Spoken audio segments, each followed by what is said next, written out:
আসসালামু আলাইকুম বন্ধুরা, আশা করি সবাই ভালো আছেন। আজকের ভিডিওটা আপনাদের মাঝে শেয়ার করতে চাই।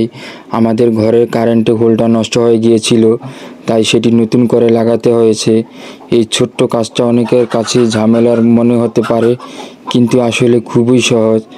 আসুন দেখি কিভাবে এটি লাগালাম। প্রথমে দেখি কি সমস্যা হয়েছিল। একদিন হঠাৎ করে দেখি লাইট জ্বলছে না, সুইচ অন করার পরও কোনো রেসপন্স নেই। প্রথমে সন্দেহ করলাম বাল্ব নষ্ট হয়ে গেছে, কিন্তু অন্য বাল্ব লাগিয়েও কাজ হলো না। তখন বুঝলাম হোল্ডারটাই নষ্ট হয়ে গেছে। তাই প্রথমে মেইন সুইচ বন্ধ করে নিলাম।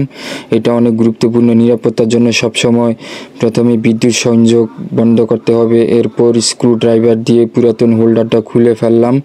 নতুন হোল্ডার কেনার সময় খেয়াল রাখলাম যেন ভালো মনে হয়।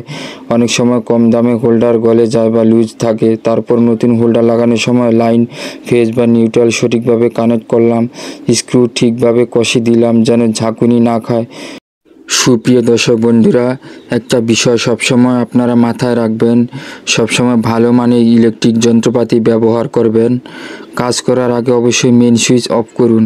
যদি বিদ্যুৎ নিয়ে আপনার আগে থেকে অভিজ্ঞতা না থাকে, তাহলে অভিজ্ঞ ইলেকট্রিশিয়ান ডেকে কাজ করানোই ভালো। এমন ছোট ছোট কাজ অনেক সময় আমরা নিজেরা করে ফেলি, কিন্তু নিরাপত্তা অবশ্যই প্রথমে নিতে হবে। আশা করি আজকের ভিডিওটা আপনাদের কাজে আসবে। এমন আরও ঘরোয়া কাজের ভিডিও পেতে চ্যানেলটি সাবস্ক্রাইব করে পাশে থাকবেন, আর আমার এই ভিডিওতে শেয়ার করে দিবেন। এই লাইটটা আনলাম, লাইটটা হোল্ডারের মধ্যে লাগিয়ে দেখলাম আলো ঠিকঠাক মতো জ্বলে কিনা। সুইচটা অন করে দেখলাম না, আলোটা ঠিকঠাক মতো জ্বলছে।